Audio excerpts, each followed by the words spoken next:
Bible പറയുന്നു, നീതിമാൻ 7 തവണ വീണാലും അവൻ നശിച്ചു പോകില്ല, അവൻ വീണ്ടും എഴുന്നേൽക്കുമെന്ന്. അതിന്റെ അർത്ഥം നീതിമാന് വീഴ്ചകൾ സംഭവിക്കില്ല എന്നല്ല.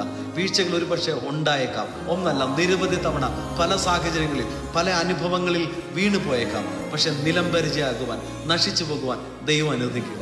ഞാൻ ഒരുപാട് പ്രാർത്ഥിക്കുന്നുണ്ട്, ഒരുപാട് ദൈവത്തിൽ ആശ്രയിച്ചുണ്ട്, എല്ലാം ദൈവത്തിൽ ആശ്രയിച്ചുകൊണ്ടാണ് ഞാൻ തുടങ്ങിയത്.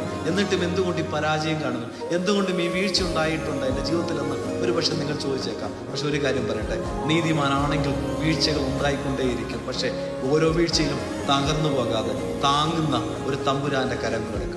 ആരെങ്കിലും നിങ്ങളുടെ വീഴ്ച നോക്കി സന്തോഷിക്കുന്നുണ്ടെങ്കിൽ അവരോട് പറ, ഞാൻ വീണുവെങ്കിലും വീണ്ടും എഴുന്നേൽക്കും, ഞാൻ കരുത്തോടു കൂടെ പുറത്തു വരും. കാരണം എന്നെ താങ്ങുന്ന ഒരു ദൈവമുണ്ട്, ഞാൻ തകർന്നു പോകാൻ അനുവദിക്കാതെ വണ്ണം എന്നെ എഴുന്നേൽപ്പിക്കുന്ന ഒരു ദൈവമുണ്ട്. അടുത്ത വാക്യം ഇങ്ങനെ പറയുന്നു, അത് അവന്റെ നാശത്തിൽ.